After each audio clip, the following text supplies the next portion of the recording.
Brett Perigo, tonight's second place finisher. Plenty of fans here, Brett, and a solid second place finish.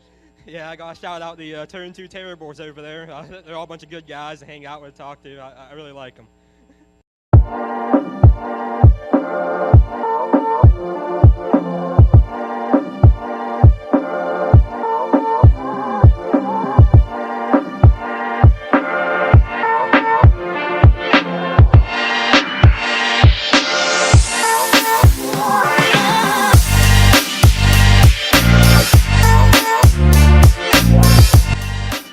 How are you doing tonight, man? Hey, I'm talking here. You know who you're talking to? Macho Man! I'm on my way to Monday Night Raw.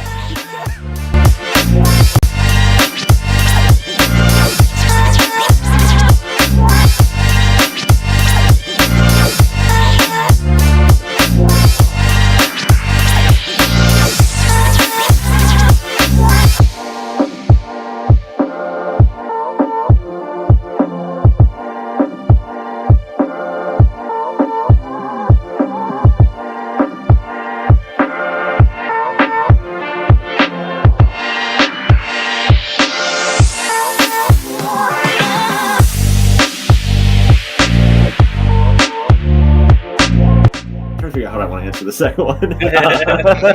Your choice. It's a trap. I feel like it is. I feel like he's setting up fights in the front stretch is what he's trying to do.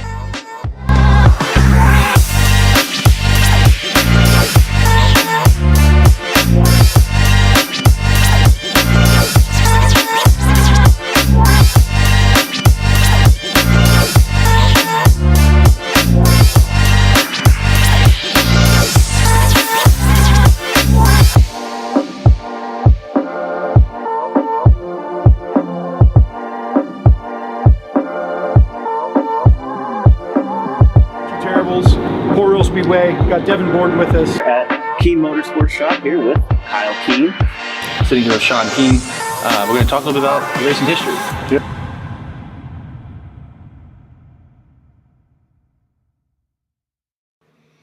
What's going on out there? Turn 2 Terribles here. I'm Jimmy with Jay-Z and Chris. It is May 8th.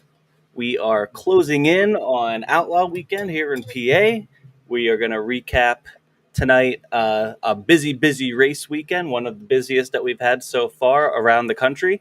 And we're going to have our buddy Kyle Keen join us, who had a pretty good weekend in his 358, both at Williams Grove and Lincoln. And he's going to give us his take on a lot of this stuff. So good show for you guys tonight. Again, make sure you guys are liking, commenting, subscribing, all that good stuff. Throw your opinions in the chat. Throw your questions in the chat. That helps the live stream go pretty well. If you're listening to this later on, we appreciate you guys listening, checking us out. And again, make sure you guys are liking, commenting, subscribing, letting your friends know about us. It definitely helps us out. And we appreciate you guys listening. Guys, how you guys doing? Awesome, man. I thought we were just going to be here to talk NASCAR tonight. No? We're probably the only podcast not talking NASCAR tonight. Not just that. Are the NASCAR podcasts even actually talking about podcasts, or do they talk about boxing? Yes. Yes. Yeah, man, it was a great weekend. It is May, as they say, and I think maybe our sequence of like rain on weekdays and weekends maybe has flipped a little bit. We might have some good weather here throughout the week and the weekend. So thank heavens. We've been patient, sort of. We've gotten some racing in, but yet we've been very patient. I don't think we've been that patient. Not even a little bit. We got through it. We're through some of it. So yeah, we've actually been punching people better than Ross this whole time. But it was good to finally get out and have a mostly uneventful weather weekend and see race cars that were pretty eventful all weekend. Yeah, and it's looking great for this upcoming week. Hopefully we're kind of in the clear now, trying to get into the meter racing season. So excited here. Jordan Gibler already. Shout out Jordan already in the chat here. Said Chris presenting. Hell yeah. JG hit the track this weekend. Yeah, debut. Beautiful race car. Yeah, new car looks real sharp. Um, yeah, so Kyle Keen's going to join us. He's going to give us his takes on his weekend and also all these other topics that we're going to talk about. So he'll be on in shortly, but we'll get started here. Let's start with Thursday night. All Stars at Atomic. They did a double with the Lucas Oil Late Model Series. Over 40 cars for both. I think it was like identical, like 42 for each. Kyle Larson wins. Not really that shocked, but he did the double. He finished sixth, I think, in the late model as well. Kyle Larson doing Kyle Larson things. When he wants it, when he chooses to want it, right? When he's hungry enough. About time he showed up. I'll tell you what, they made him earn that though. I mean, that was not an easy one. No. They made him earn that, and that late model feature, he had to come from really deep.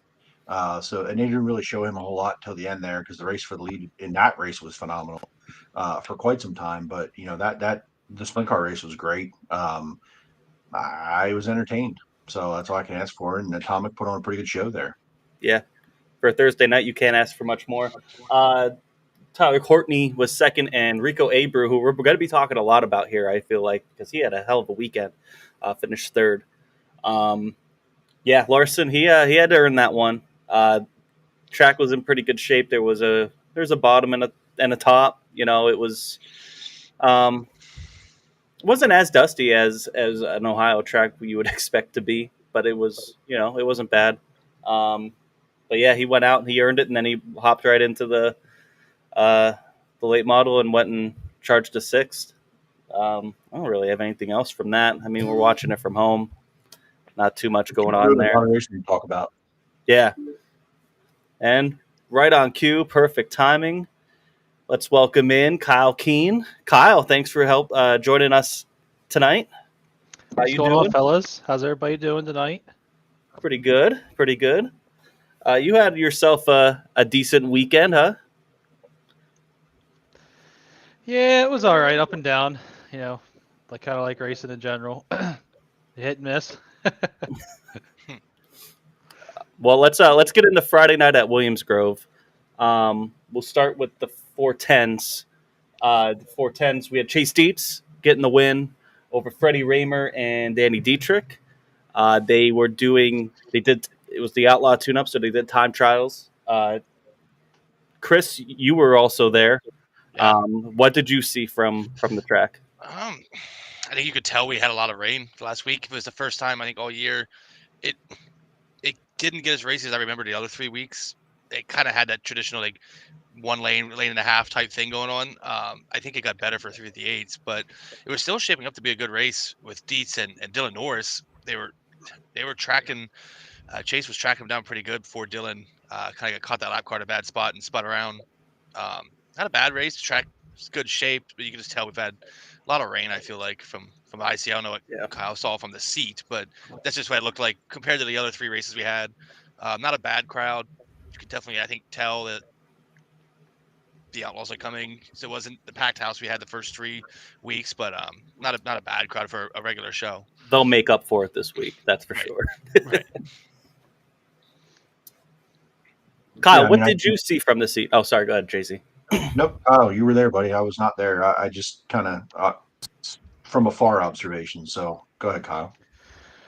I'm not a big fan of like super heavy tracks to begin with, but I think Williams Grove did a nice job on Friday night. Track was a little heavy to start, but as the night progressed, there got to be more laps on the track. Obviously, it widened out and it made for some better racing. I think the 358 feature was, in my opinion, the best feature of the night, just because it was at that point it got wide enough to kind of run 2 lanes, versus like the 410s. I think were a little top heavy, like middle top, and it kind of like got a little bit of like marbly on the bottom, so like you could run the bottom in 3 and 4 a little bit and kind of still keep your momentum up with the guys running the top. So I think overall for us, it was a better track than it probably was for the 410s, but nonetheless, I was pretty satisfied with the track. So I think even in the heat races, I think Williams Grove does a nice job, especially the past, I'd say probably 3 or 4 races that I've been on the track. It's what started to widen out in the heats, which is nice because it allows you maneuver a little bit. Yeah, I think Williams Grove has the benefit of being so wide that like they can make it move pretty quickly throughout a night and still have a lot of track left. So Yeah. that's something I think they've done better with the last couple of years than in the past, where it's been so heavy that it never moves up the track far enough, and guys have no reason to go higher, or the bottom doesn't lose any grip or dry out. So I think that they've done a nicer job getting that track to move sooner in the evening to allow for better features. And honestly, it just allows for a better night in general. They have enough width of their track to do that. Sort of like Port Royal in a sense. I wish Port would slow it down just a touch, that they had something left after hot laps, because usually after hot laps it just does on defense. I wish they came to a little bit of toward the Williams Grove end of it, and Lincoln probably has it the most difficult because they can move it to the fence quick, and then you got nothing left, and you might build up on the bottom. So Yeah. Lincoln definitely has challenges with it not being as wide of a surface potentially, but I'll just say this past on Saturday night was probably the worst surface they've had all season, and it wasn't awful, but Williams Grove has done such a nice job. But when the weather gives you that kind of that hand, you're due to have one now and then that doesn't get real wide, but it just sounds like you needed a few more laps. Really, it was right. It just needed a few more Right. laps. I think it was the biggest. We had rain 7 days, and the Yeah. temperature. I mean, It was bad. It got cold. Like you could see your breath cold during the feature. So It was cloudy all week. I mean, right. You're gonna get that. That's just to be expected. It was like 40 days, 40 nights of rain. Like it was seriously, because we got washed out completely last weekend, and it didn't stop raining until maybe Thursday morning. At least it didn't for me here. Yeah, for sure. So, I mean, yeah, the fact. Jeremy, go ahead. I was gonna say I agree with you. Like on the Lincoln thing, like it seems like Lincoln's much more of a fine line. Like, especially in 1 and 2. Like 1 and 2 either gets too slick too fast, and then it's too wide, and like the top's too dusty, or it stays too heavy, and like 3 and 4 is like super heavy, and like you get tight in 3 and 4, then you're super loose in 1 and 2 because you're overcompensating. So like, I think Lincoln is a really fine. Like they have a nice surface. It's like very fine line though. Like it is, and part of that is the way the sun sets. That 3 and 4 gets into shade so much faster than 1 and 2 at Lincoln. We see that throughout the summer a lot of times where 3 and 4 builds that big heavy curb and guys are banging off the cushion and there's track left, and 1 and 2 is like it's just all the way to the wall. And that's partially just it's in the sun so much longer time wise than 3 and 4 is. It gets in that shade a lot faster. So they definitely have challenges at Lincoln, but it creates definitely a challenge for you guys and hopefully entertaining for idiots like us. So that's all we could ever hope for, to be honest.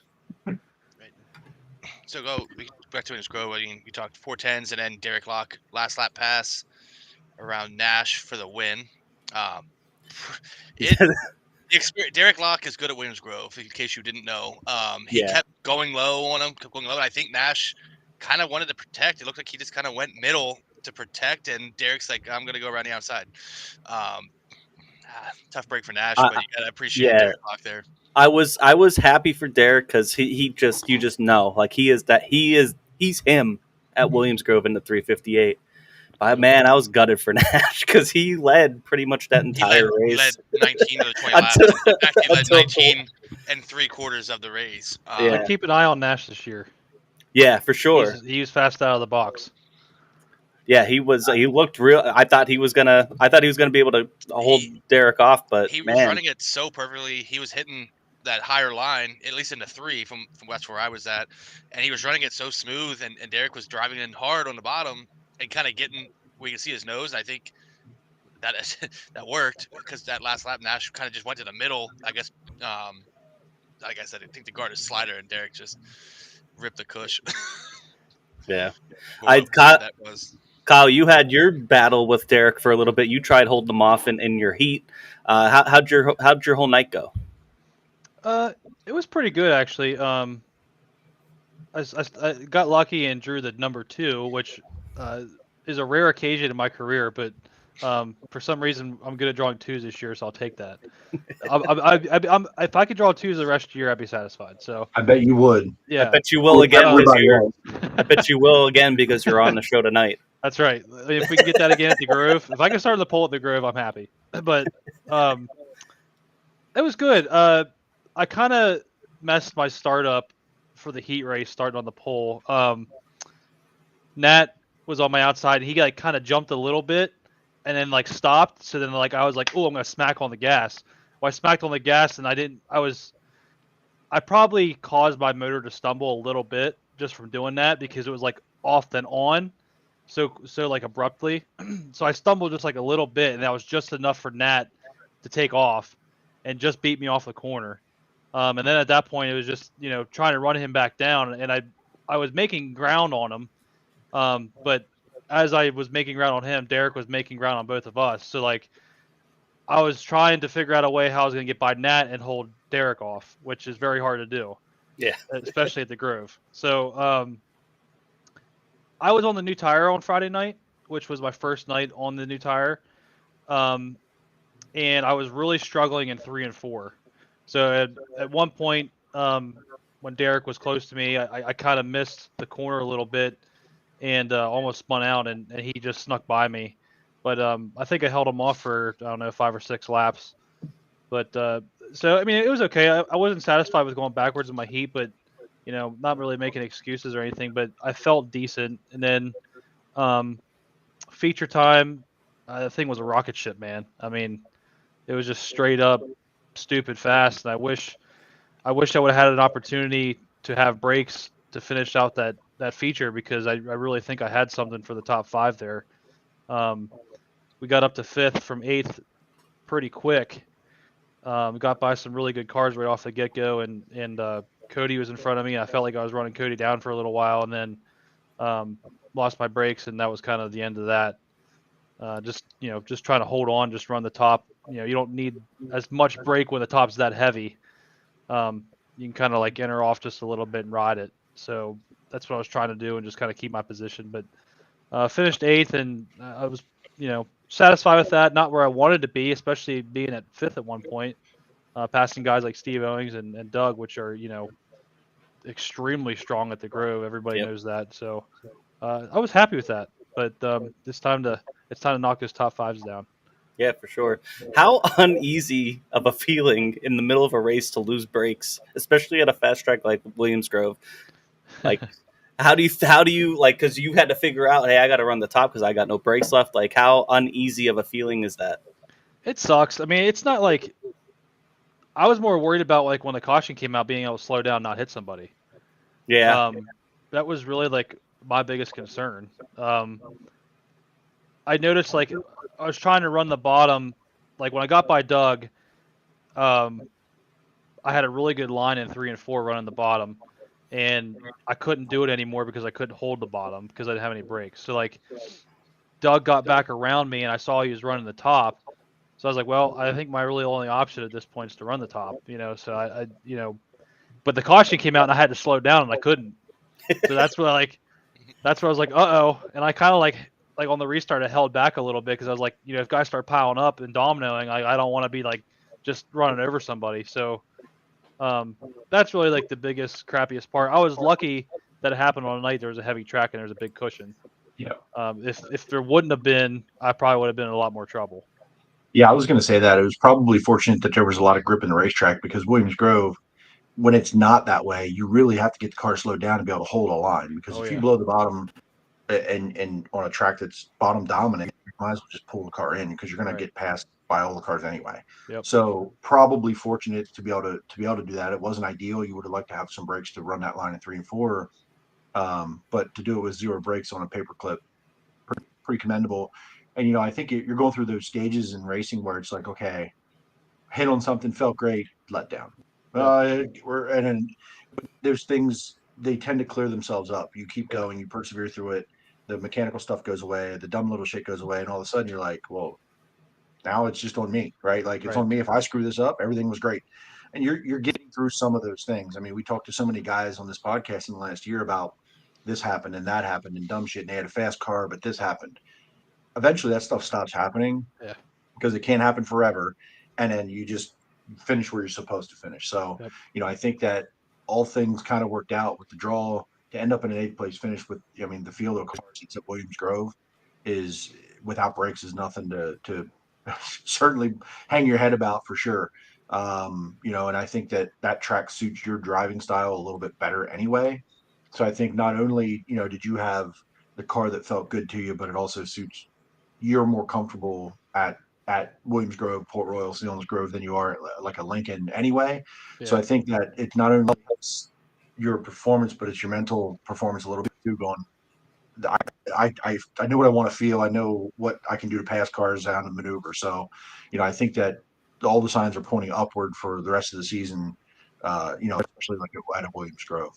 Yeah, you're right, and it's like, and like part of it was the problem with. I don't want to say this is a problem, but just like my experience of racing with 305s has been on majority big tracks. I mean, there's some Path Valley dabbled in here and there, and like a Lincoln here or there, but like for the most part, I mean, 305s race on like Port Royal, Selinsgrove Grove, like those are the main ones anymore. Yeah. They dabble at Williams Grove, so like to race at Lincoln is really tough for me for my driving style because like I'm not one that like I don't like to chop the wheel a lot. Like I like to try to just keep it smooth and steady and you kind of need to be a little bit more aggressive on the wheel at Lincoln. And I'm still learning how to drive on a small track. As seen on Saturday night.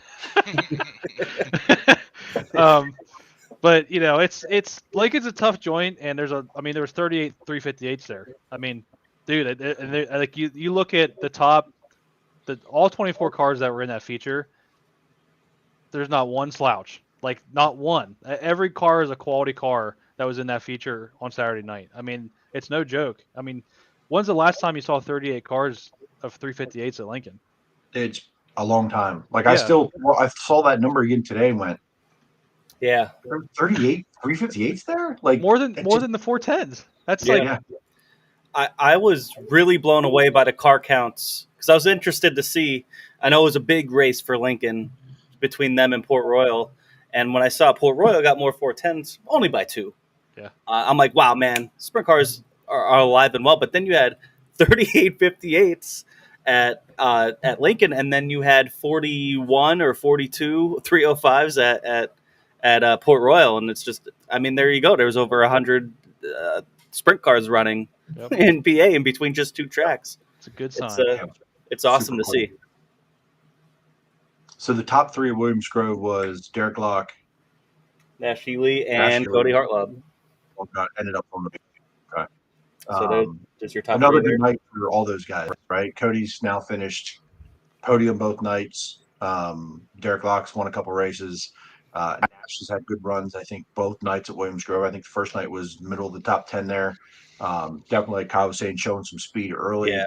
This season, really showing some improvement. Been watching him Saturday night. He passed Cody in the heat race, just outright passed Cody in the heat, and he just drove around him, and Cody's won 2 races now at Lincoln, and Nash just drove around him in that heat race. So, that division continues to get tougher and tougher and tougher. There's good cars, people with experience that are helping these guys, young guys that, up on the wheel at these tracks. And it's all just good stuff for us morons sitting there drinking a beer and cheering them on. So and some of these guys are making the jump. We're going to be talking about that a little bit. Jumping up to 410s too. They're starting to dabble in, and start making that 410 class also even more difficult than it already is here in PA. So, well, let's jump into Saturday then at Lincoln. We'll talk. We'll stay local here, and then we'll go Outlaws. But Lincoln on Saturday night, the Fallen Firefighters night there. They had stuff going on. We talked about this last week, but they had stuff going on all day long from like 11 a.m. Jeremy, from when you were there, it sounded like it was a packed house, obviously packed pits. How was it? I couldn't find a place to park on the east lot, which is the bigger lot, and some of it was roped off for the event. But either way, the amount of campers were there for the firefighters night. It wasn't a Speed Week show. It wasn't an Outlaw show. It wasn't even an All-Star show, right? It was a Saturday night at Lincoln Speedway, and it was cars and people and campers everywhere. I didn't make it to the event. I wasn't able to get there early enough to participate in the event. I saw a lot of pictures from it. That deal gets bigger and bigger every year. Last year I was there a little bit. I got there early enough to see it. And this year was even bigger with more cars. Both Stricklers were out. Just seemed like it becomes more and more of an event every year. It's a pretty cool deal that Lincoln's doing. Those are the kind of things they need to continue to expand on and do. And they're getting the hell that. I mean, that is such a cool scheme. Yeah, it is. Chad Trouts was awesome too. He put on like a black wing, and in fact, if this camp is listening, I'd like to see you go to a black wing forever. I think it's cool. I love your scheme; it's clean, but that black was sharp. But Wait, did you just go against your white car? Kyle, Kyle and I were gonna make the same point. What? It does. It looks so sharp. Did you hear that, guys? The scheme on that thing looked so good. Like I had to look at it a couple times. I'm like, oh, who is that? Who's Go back. We need to go back to Kyle's first visit when Jeremy said, if you change that car from white, I'm going to kill you. And now he's like, Chad, just make it a black car. Dude, it's black fine. looks I love good, it. man. I love it. It looked good. It looked good. It was hard to photo at night, but it looked good. It did look really good. That event gets bigger and bigger every year, like I said. And, Lincoln has definitely a cool thing going with some of those events that they do and that they hit on. And they need to continue to do it because it resonates with people and people can relate to it. And, it's the right thing. So, it was a good time, good event. The crowd was good. The infield was pretty full. And like I said, the amount of campers that were there, and I would imagine a lot of them are staying from Saturday through Wednesday through the weekend, camping, heading into the Outlaw show here, just with the timing. And then, tons of cars. It seemed like heating the motors took an hour. They were just lined up in the pits, car after car after car after car. I was standing by Kyle Reinhardt's, and they pushed him off, and he sat on pit road. I felt like 20 minutes waiting for a push to get onto the track just to do heating the motor.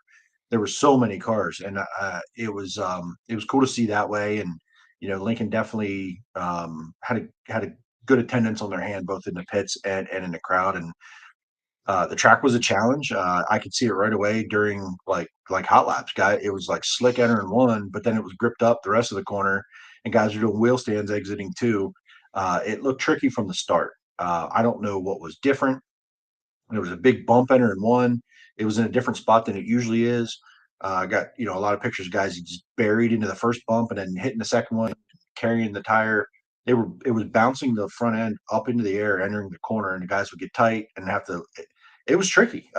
It looked tricky. I mean, Kyle, did you get any of that? Like hot laps when you guys were out, it was pretty heavy.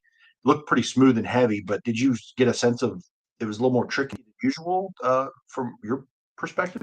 I thought 1 and 2 was heavier than normal to start. I mean, you could really throw that thing in there. I think, like in time trials, even for the 410s, I felt like the guys were really just tossing it in. Which, I mean, as you get closer to summer, is a more rare occasion than 1 and 2. But I mean, I didn't notice anything too crazy as far as like a bump or anything. But maybe after you drive it once, you get used to it. I don't know. But yeah, it looked like some guys would like get the car sideways and hit that bump sideways, and then others would drive through it and then turn the car. The guys that were running the cushion in time trials would kind of drive over it, and they were past it by the time they set the car. And then some of the guys that wanted to get to the middle bottom would hit that bump, and it would really upset the car, get it tight because it carried the nose into the corner. And then when it landed, they had to slow down, crank it left. So I've definitely seen it smoother entering 1 and 2 in time trials, but it was entertaining to watch and see guys navigate that and how to handle it. I saw some guys just sort of drive like a pothole in the road where they'd square it up and not hit it at all. Yeah, they just drive over top of it. I think once a few guys saw other guys hit it and what it did to their car, they were like, okay, I got to figure out a different way to get around that so it doesn't upset the car. But there wasn't tons of passing. I think throughout the night in the heats and in the feature, I don't know what was different there because it looked like some guys could run. It was very bottom dominant for a while, especially through the heat races, and it didn't widen out like we thought. And they had to actually put water down and run in the top in 3 and 4, I think in 1 and 2 for the A, and it helped a little bit. But even watching Freddie, he won that race by 9 seconds, and he'd go to the corner really hard in 3. And you'd hear him off the throttle, back it down, all the way to exit, and then he'd throttle up on exit. Like, it was just like he just sort of like let it just kind of glide through the corner, and he was just walking away from people. So When you're that far out front, you can hear your engine. I can hear him by himself. When you're 9 seconds ahead. It was just a different surface than we've seen all season where, we hadn't seen it like end up with freaking around the bottom in a 410 feature all season. That's happened over the years. We've seen it on the cushion for the most part, either multiple lanes or just knocking the wall down. Unfortunately, though, it didn't really make for a great 358 feature, and the guys ended up sort of just around the bottom for the most part. There was a few guys really trying the top, not overly successful, but it sort of reminded me of the old days 358s where you just knew they were going to run the bottom, and if you slipped up, you got passed, and if you didn't, you won. So a little discouraging that way, but I think that whatever was different about the week created, I don't know, it just didn't create a great racing surface for the 358s to race on. I was pretty surprised, like, at how. Well, I mean, like, remember, like, I called you, Jeremy, there, like, right, that third or fourth 410 heat. Like, I started to see dust, and that's why I called you. I was like, dude, is it, like, starting to slick up yet? You're like, no, it's good. Like, I don't see anything. And then all of a sudden, like, the fourth heat, it just went. And, like. I did. I text these guys. He calls me, and I'm like, nah, man. Like, I'm standing entry to one. It still has, it doesn't look different, discolored. It doesn't look dry. It looks great. And I said, no, and we hung up the phone.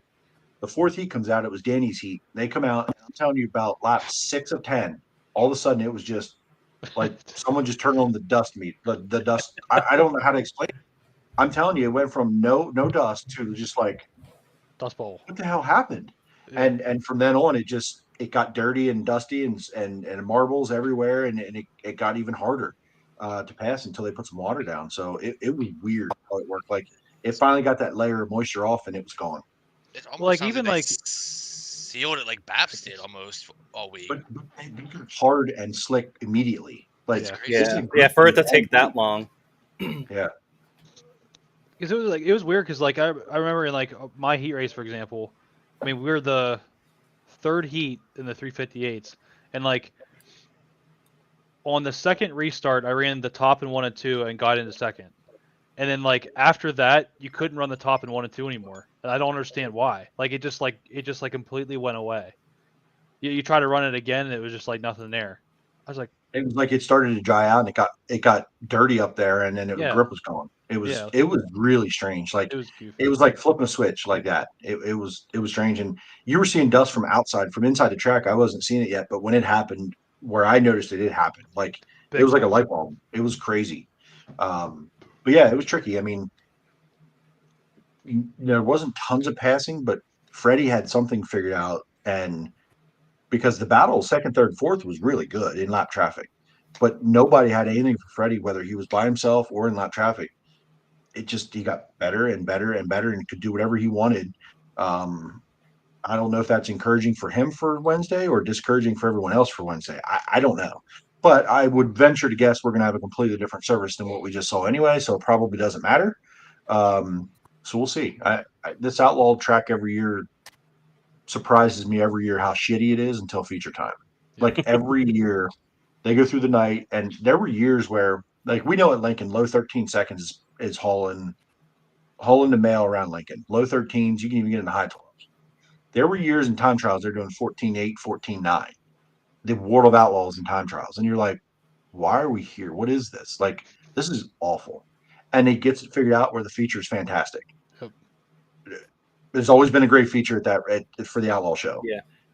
The last couple years, Lincoln, week by week by week, is able to figure out how to put on a pretty good show all night. Have the track fast, it widen out, you have good racing. Sometimes the heats get a little narrow, right? Because the track doesn't widen out. I think that's part of the issue with the Wednesday show that's coming is it's one division. Even though it's a lot of cars, it's one division. They have to rely on these guys to widen the track out on their own.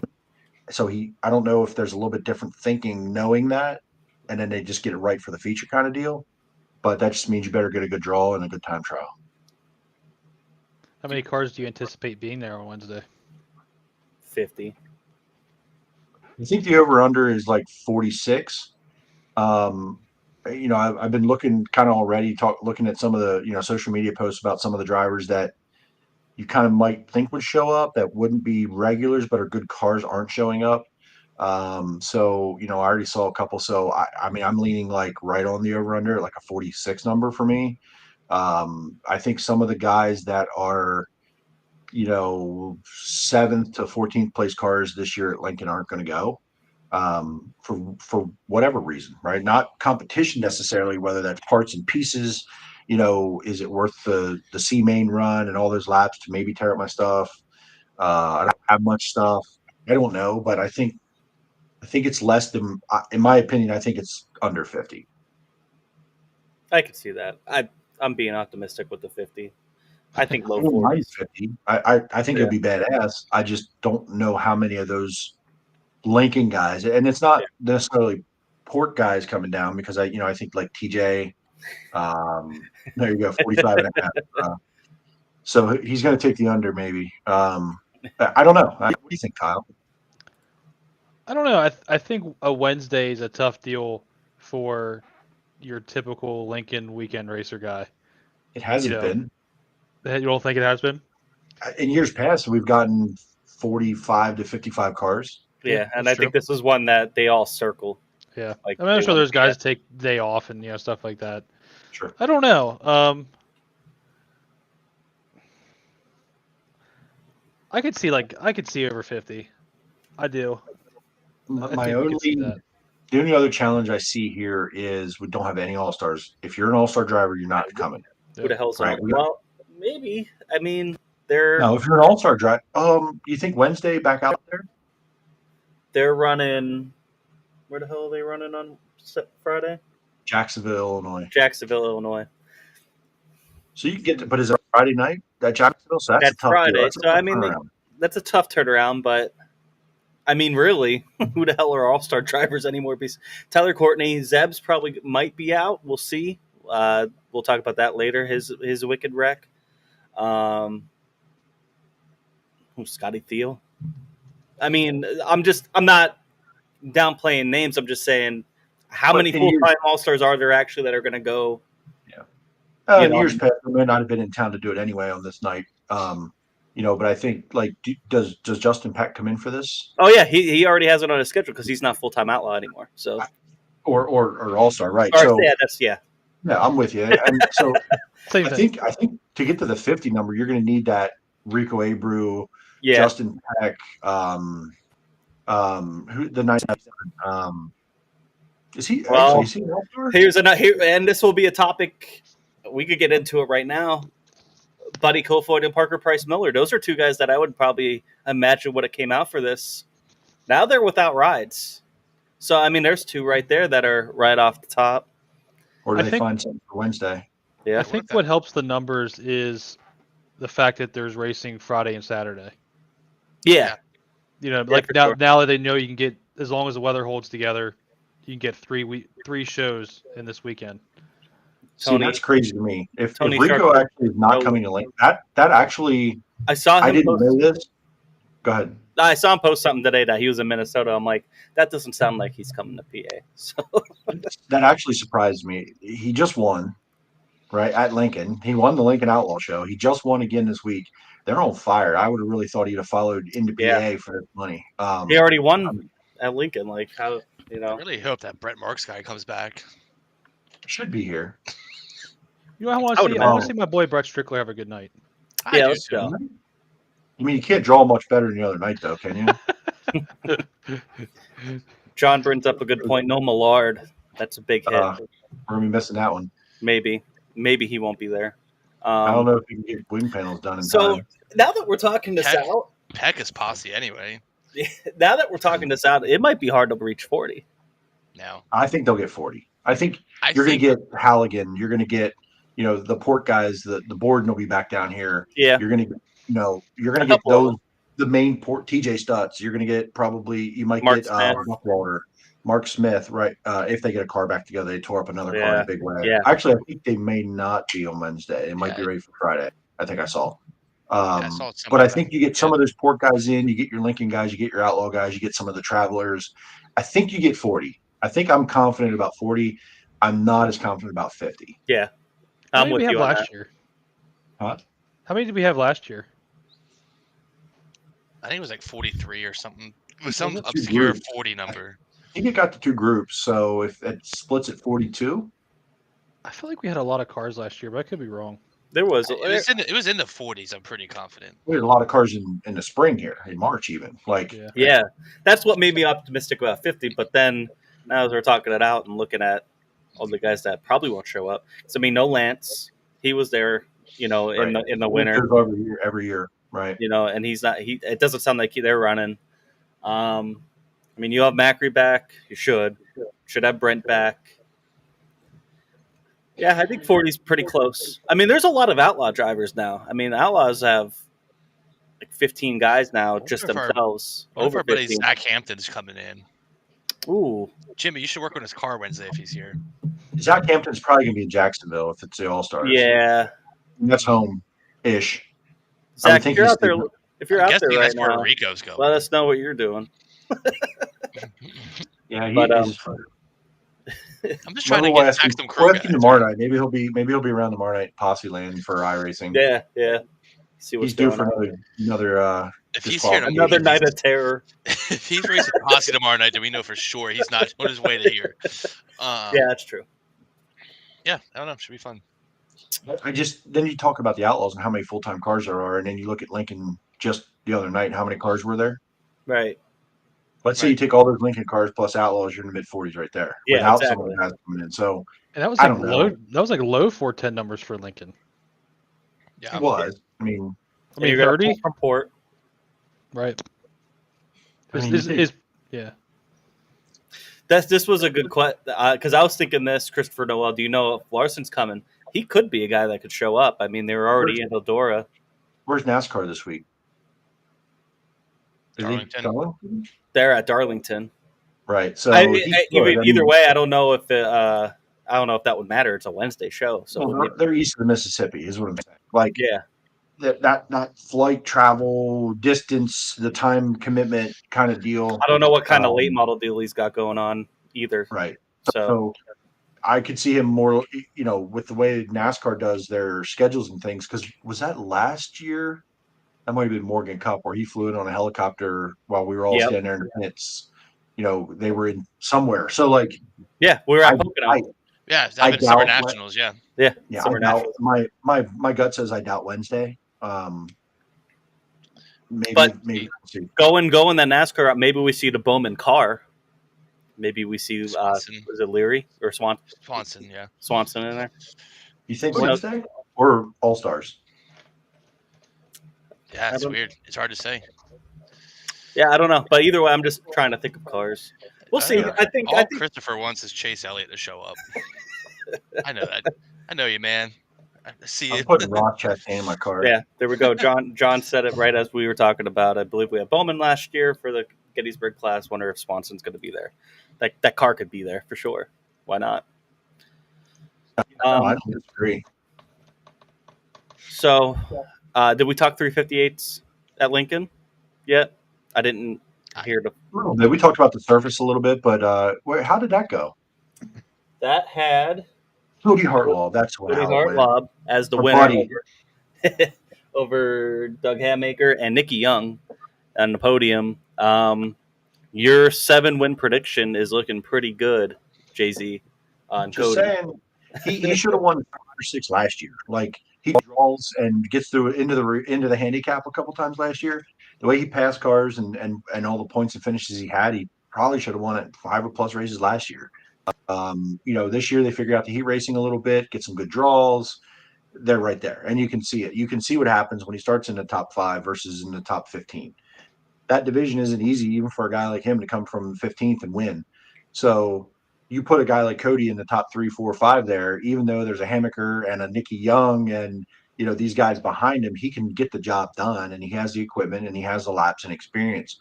And Hatmaker threw everything he had at him. Like, I was standing in 1 and 2, and Hatmaker was off his right rear, tried to run the top, tried to diamond it off, tried to run behind him. He slid him at one point. I missed that. I didn't even see it.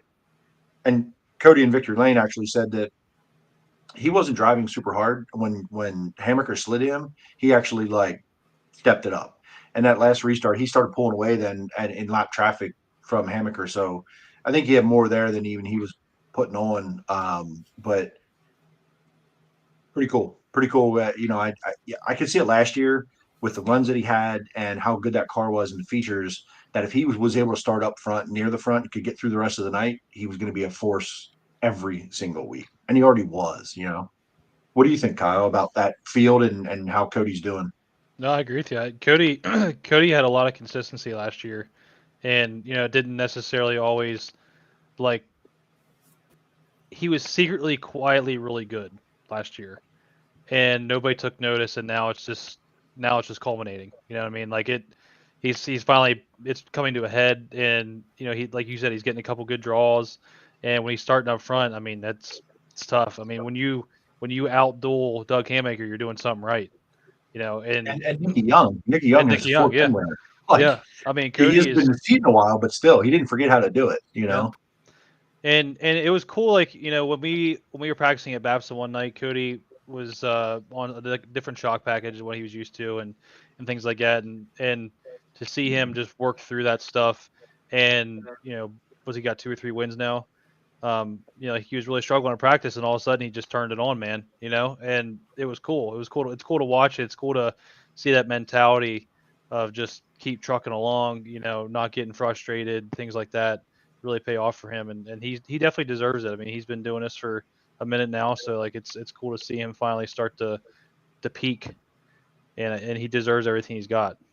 For sure, and watch Cody, his career a little bit. I got to know Cody from iRacing, through Troy and some of those guys. Got to know him a little bit, and watching like where he, just a few years ago couldn't put a season together with equipment, to kind of get things rolling and building a program the way he would have always wanted to, and a lot of support over the years for sure. And I think things are coming together in a way, not only with him behind the wheel, but his program and the family and the shop and and the cars, and even investing in running a 410 here hopefully soon.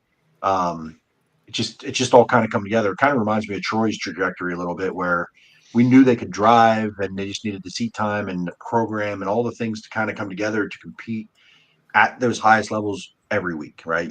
Some weeks you can do it some weeks, and you shine a little and then you break apart, or you break the motor and you're out half a season.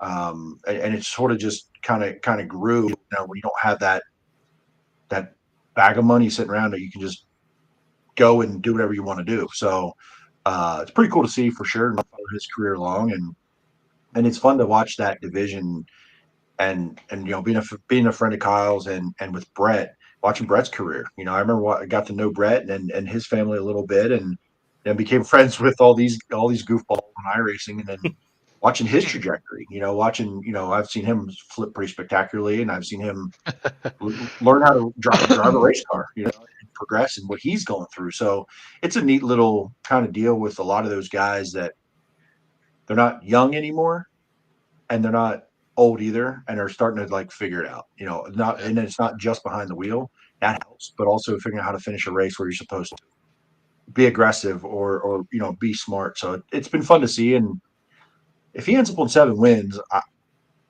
it's not rigged. I didn't bet.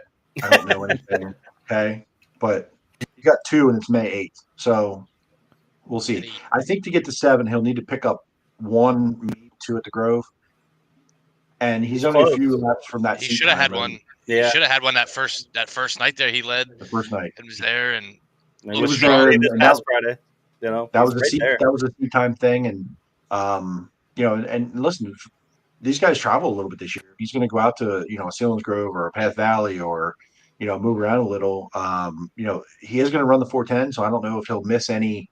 I don't think he'll miss the Williams Grove or Lincoln show to do it, but I think if y'all are at Sealands Grove one weekend, he may not go there and run a 410 at Lincoln. So maybe he doesn't have that chance to do it. But I think to get to 7, he has to have at least 1 in Williams Grove win. We'll see.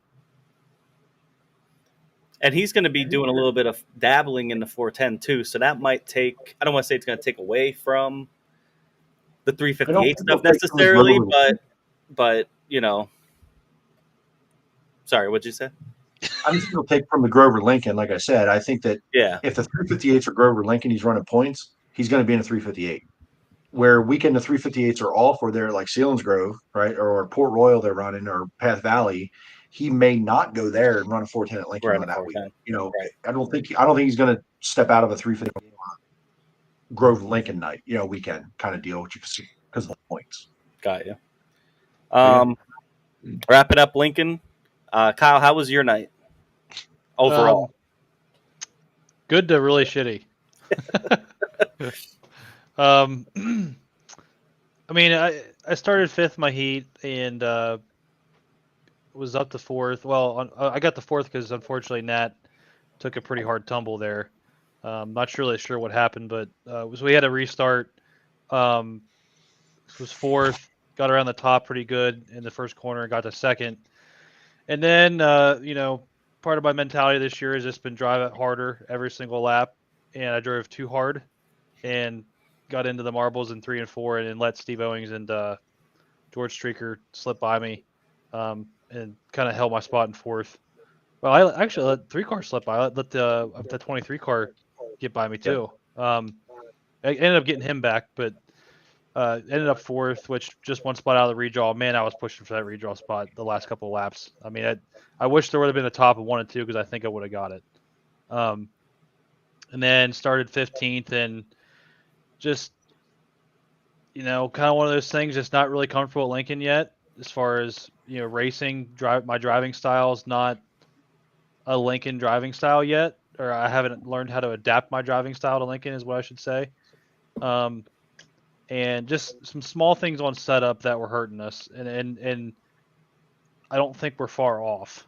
It's just some air pressure stuff, a torsion bar change, a couple more shock adjustments, a little bit more aggressive, and I think we're right there. I mean, I felt better the last 10 laps and more consistent than I have last year towards the end of the season. So there's progress to be made. I think my big track program is definitely a little bit more on point than my Lincoln stuff, but we'll get there. I think I know. I'll be more satisfied when everybody's on the same tire. I don't know where I stand sometimes because of, is it me? Is it there's some guys on the H tire still running? I don't know, but it's a combination of all that, I'm sure. But for me personally, I need to get better at Lincoln. So yeah. You brought up the tire, and I was gonna ask you this. This was your first weekend on the new tire, right? So how did that feel? Does it feel like it suits you a little bit better? No difference, I don't mind it. I think it's gonna be a decent tire. It just unhooks you out of the track a little bit more. I noticed it at the Williams Grove on Friday when Derek was behind me. I was pushing pretty hard, and I couldn't hold my car down in 3 and 4, and it was because it was just a little less moisture in 3 and 4 than there was in 1 and 2, and I could tell, and I was just struggling to get through that corner really bad, where Derek wasn't at all, and that's ended up where he ended up getting me, was down there. But Lincoln, it was fine. I think I noticed the biggest difference was I noticed it in the feature, coming off the corner. It's just not quite as hooked up. It doesn't stick as hard. So, just kind of got to figure that out a little bit more. Like I said, some air pressure adjustments, torsion bar, smaller stuff. But I think it's going to be a good tire. It's going to make for good racing, actually. So probably a dumb question, or maybe I'm thinking the right way.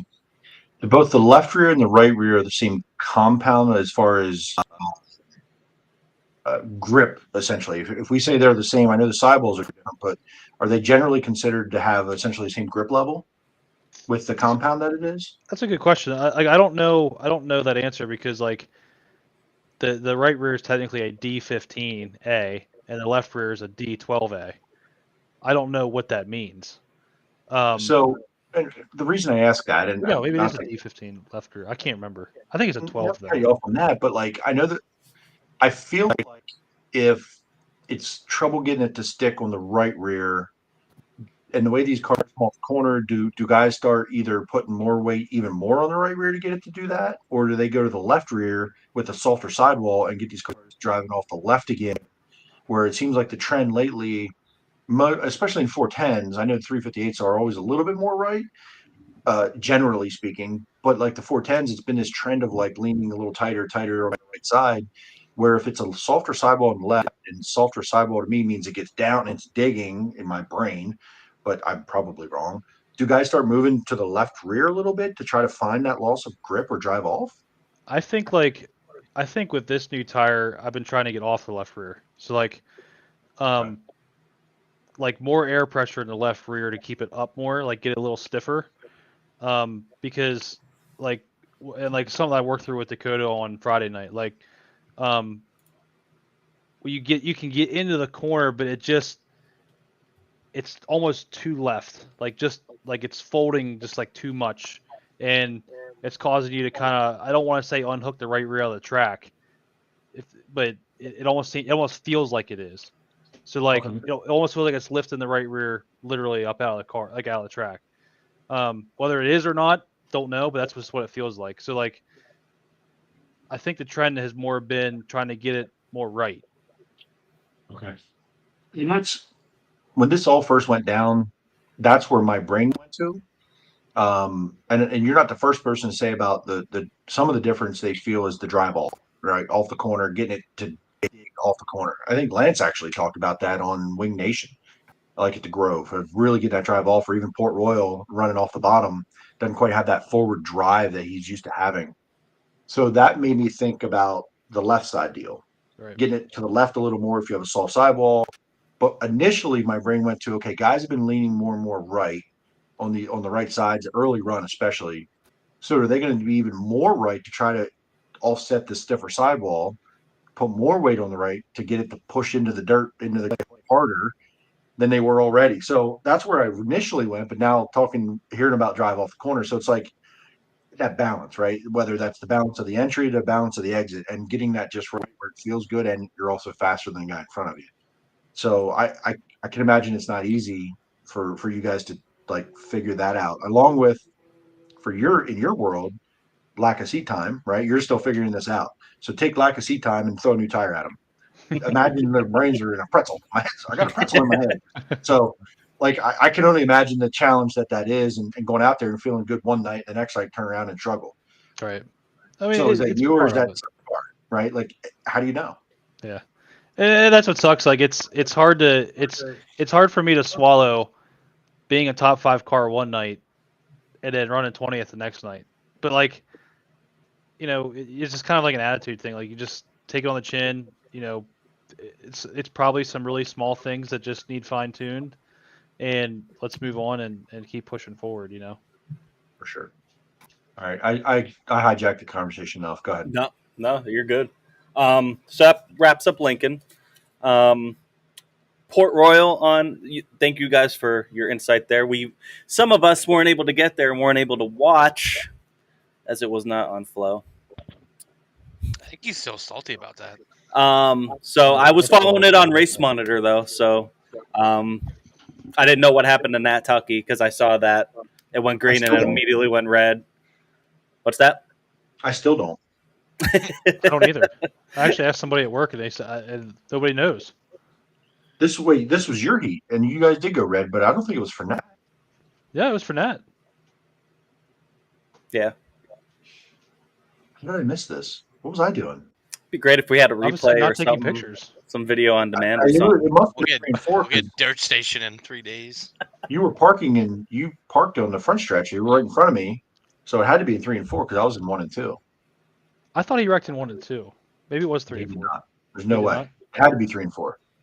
Because I remember getting through. I remember going down the back stretch, and I was in 4th and there was no Nat. Okay. Guess we're gonna have to go watch that. Thanks, Aunt Bay. It's on Lincoln Highlights video. So I was gonna say maybe someday we'll have the technology where we can go back and watch this. Aunt Bay is my hero. Now that I think about it, it was a white car. I thought it was just one of the other 17s. Oh. How many 17s were there on Saturday night? 37 of them. Middle of 2? Jeremy Blackman, I guess. Where the hell was I at? Probably getting chicken tendies. Maybe. No, I'd already had those by then. He's on a second set. Right, I'm gonna have to watch the highlights because I was in 2. I would enter to 1 for a minute, and I went over to the exit of 2 to watch your heat. I don't know. I just I guess felt I'll bad for text him. Matt, see how bad the car is. So anyway, Lincoln, that wraps up Lincoln Saturday night. Port Royal on Saturday night again. We talked about they had 32 410s there, which I was very surprised by. Blaine Heimbach got the win. Another kind of surprise. I wasn't completely shocked to see him win, but he wasn't my first pick, I guess. But he came from fifth or sixth and won that race. Like, he drove around people. It was impressive to watch. And then Devin Borden and Jeff Halligan round out the podium. Shout out to Derek Locke, who made a 410 start there on Saturday night. Top 10 all night. He ran second or third in his heat. He was battling, holding guys off, and he ran top 10. So from what I was able to see, good show at Port Royal. 305's Logan Spar got the win. Shocker. I mean, that guy's he's cleaning up that division right now. It's insane. He's on a rail. Yeah. And I mean, he didn't do it against he did it against 41 or 42 305s there. I mean, like pretty much like how all 305 races are. So there's always like 35, 40 of them, it seems like. So especially at Port. So he did it against the best there is in that division for sure. So shout out Logan. Yeah, Nat Tucky jumped the right rear of George Streaker's tire in the exit of 2, and somehow I was in an alternate universe because I didn't see it at all. I don't know where I was or what I was doing, but I didn't see it. Please refer to my Saturday night group text message comments. Jeremy. And yes, I vividly remember them. And now that I saw that, Nat ended up in the same spot he ended up a couple weeks before after with the Justin Foster incident. He ended up at almost the same spot. Really? It doesn't look good. And he tore that car was junk, by the way. And he fixed it and got it back. Or he's getting it fixed. I think this was his car. And that's probably junk too. That sucks. But so was anybody at Port? Did you? I was watching it on Flow. I was not able to get out there. So it sounded like Heimbach had him covered once he got the lead. Was gone. We watched it. Yeah. He got the lead, and we're like, all right, well, he's Borden. They're going to track him down, and he just boogied away. Borden was running that big friggin' side panel again. And we're like, oh boy, up to their tricks again. But he was running well too, but he had nothing for Heimbach. It was really impressive. It was a scary wreck. Go ahead, sorry. In the back and chase each other through the front, or did he pass Borden on the way? He passed Borden on the way. I think that they might have started side by side, but I think Blaine started fifth. Yeah, something like that. And I think Borden started sixth. And Borden took a little bit longer to get around Halligan, and Heimbach was gone through lap traffic. Beginning of that race, though, there was a pretty gnarly crash pretty scary crash. Mark Smith went over the fence in turn 3, and there was a couple others involved in that. I can't remember exactly who, but everybody was okay. There was like 4 or 5 cars involved in that. It was a pretty big pileup on the first lap. But he went out the park. But luckily everything's okay. But it sounds like maybe the car not so much. Yeah, they've torn up a lot of cars, unfortunately, this year in big ways. I've seen most of them, and Mark hasn't made a lot of mistakes in those. So, right. Pretty it unfortunate. Sounds like that was the same thing again. Nothing of his doing, just was victim. Like a nowhere to go scenario. It sounded like. Right. But it sucks. Yeah. But there was a couple shocking starters there. Like I said, we knew Derek was going to be running a 410 at some point. He had announced it earlier in the week he was going to be running a 410. Craig Mintz made the trip out to Port Royal, his first ever trip out. He looked pretty decent. He was back half of that. Blaine had hard charger. He started 9th. So yeah, I mean that doesn't surprise me. He was coming. he was just on another, and the track was good. The track was pretty decent. It was a little choppy in 1 and 2, just a hair, but it wasn't bad for how many cars that they had. I mean, they had 32 410s, 30 late models, and then 41 305s. So they put on a good show, and I believe they were done by about 10 o'clock or so, 10:30. So good for them. Okay, listen. No, I'm not. That wasn't a slam at Lincoln. I was just saying that. For me, I was Lincoln. 10 after 12 again. That port race was over, and I think you flipped over. We had a break because we weren't even at Outlaw. We were way The ahead of Outlaws. I everybody. think USAC wasn't even done yet. We were watching USAC Heat feature. races, right? Yeah. Oh, yeah. In Lincoln's So, defense, there was like a red. It was a Time lot. trials were 7:00 at Lincoln, and the first 410 heat took the track at like 8:40. Yeah, I mean it wasn't a shot at Lincoln. I was just saying for them for 3 divisions. He's getting ready to fire off, man. Yeah, I like the way that I wanted to give them I wanted to commend the way they did late model. They did time hot laps and they rolled them right out of the pits. Like they hit the ground running, and they did 3 or 4 at a time. They pulled in the infield as soon as that last car crossed the finish line. They're sending the next one out. They got that shit done in like 5 minutes. It was pretty cool. So I like the way they did it there. Always thinking a little bit differently. So Port Royal, by the way, Blaine Heimbach. I just want to put this out there. We might have to find someone from that team or Blaine, see if they'll come on the show, because they were really good at Selinsgrove. Okay, started on the pole, led some laps, didn't fall that far back, fell back a little bit, but then goes to Port Royal with a ton of speed and wins by a lot, like convincingly. That's pretty good 2 showings in a row for that car. I'm wondering if something changed. They found something. They hit on something. New car, different chassis setup. He's always a contender. He's always there. Yeah. Not a dominant guy in a 410 at where we were used to seeing him. To have him have a really good run at Selinsgrove, to come back and back it up at Port, I'd be curious on that team. If there's anybody out there that's close to that team or knows if something changed, they hit on something, I'd be curious for sure. Yeah, I mean, we've seen Blaine win there before, and like he's like a back half top 10 guy, and that can if things go his way. Things didn't go his way at Port Royal necessarily. He took it. He made it go his way. Like he really just it was really impressive. I don't know if I've seen a drive out of him like that, maybe other than maybe at Selinsgrove sometimes. But he's really good there as well. So super late, was it super late models?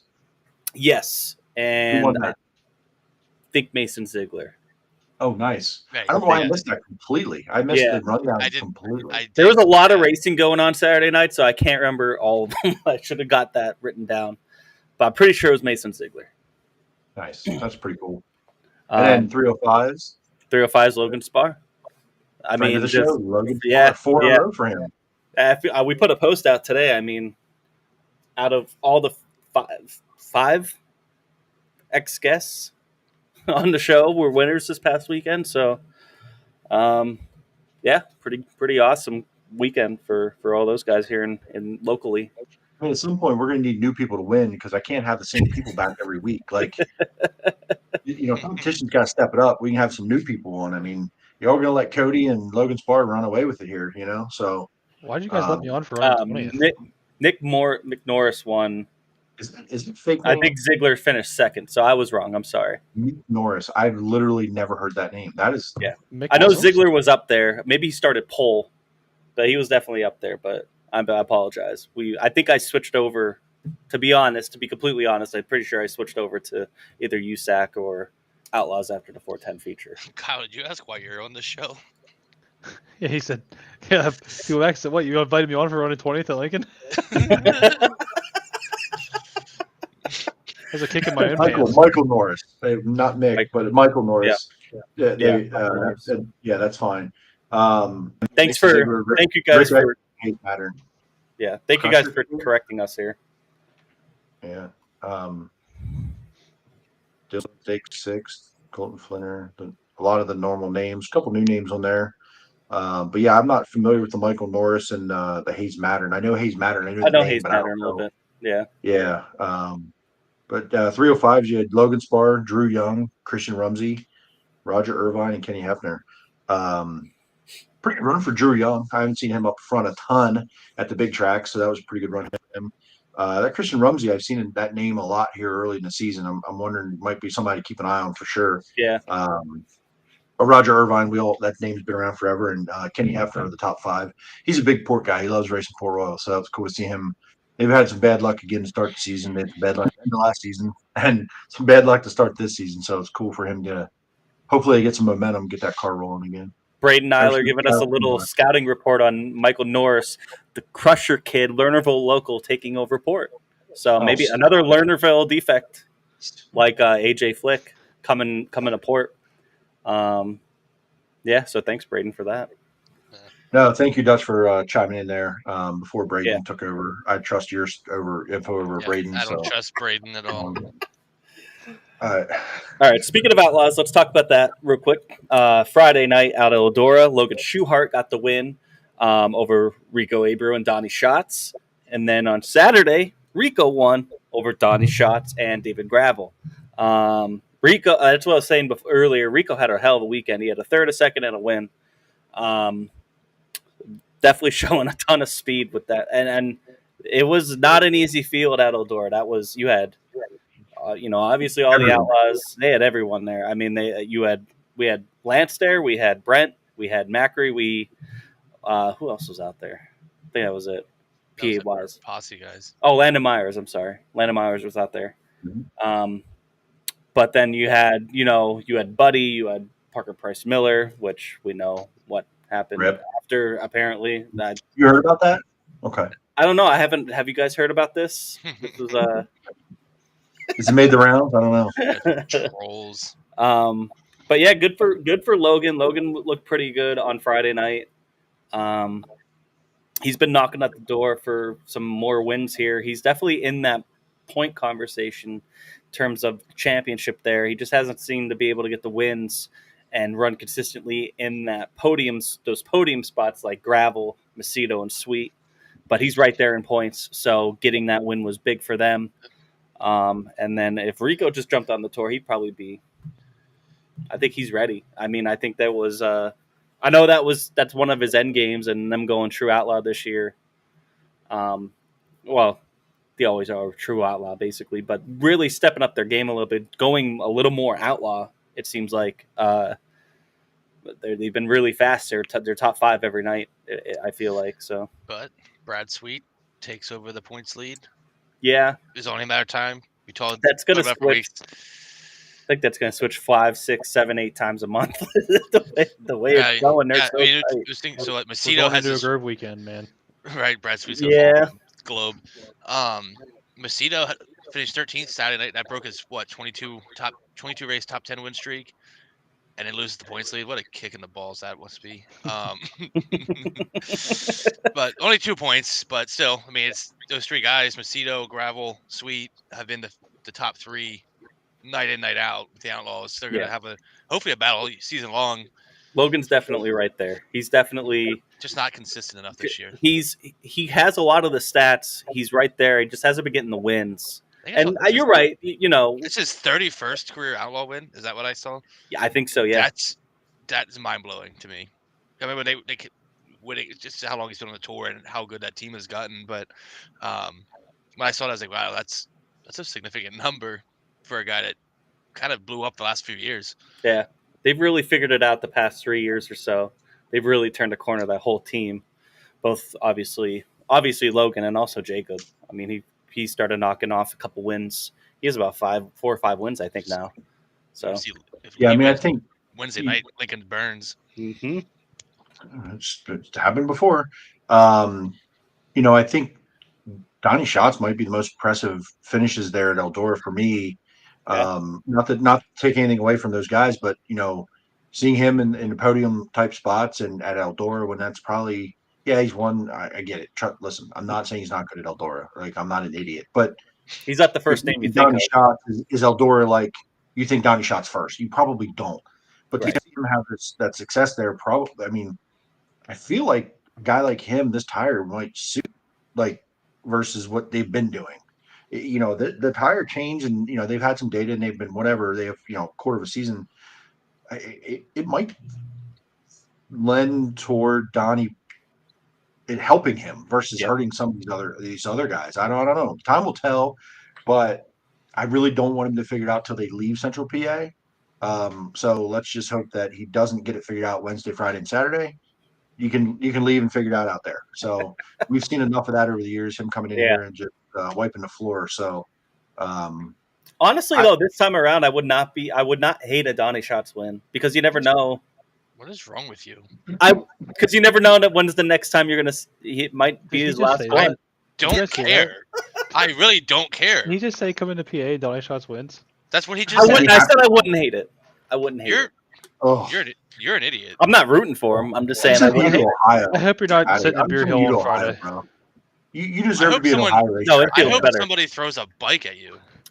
Fuck no. You know what? You deserve to be at Lernerville every week. You know what? Honestly, Go with I've Braden got- on the I've water got- bottle. here's the thing. I've gotten to a point where I root, and I root Posse really hard, but Not apparently I'm not. really You want never the King disappointed. Outlaw. I'm not disappointed by anybody that wins anymore. I'm so happy just to be at the track and watching good racing. There's so many talented Holy cars, shit. so You've great. gotten old. I gotten old, bro. I guess. I'm just happy to be there. Like, I'm not like leaving a track being like, God damn it, I can't believe this person won. I can't believe you just said anything you've said in the last 2 minutes. I'm pissed off now. I've gone soft. Next thing I you're better- like, oh, I can't wait till Of Kyle course, finishes I'm gonna second. burn it down if a Posse guy wins. I'm gonna drinking Bud I'm gonna Light, be that's the I'm gonna problem. be extra. I'm gonna be extra. I'm gonna be extra at those guys. But like, I mean, I guess I'm lying. If I saw a guy like, If Donnie Shots If I passes want Lance show- Louise if I- for the like- win, you're gonna be, oh, it's fine. That was cool. no. So here's the thing. All right, let me put it What an this idiot. way. Let me What an put it idiot. this way. You're- I'd rather right, see now you're Donnie win over someone like Macedo, or Sheldon, or Brad Sweet, or Don't Gravel, backtrack- don't you or any of backtrack those now, guys. buddy. Don't you So- backtrack now. Not that I Right, would that was definitely bad. would. Out of all those, I would rather see Donnie win if I had to pick.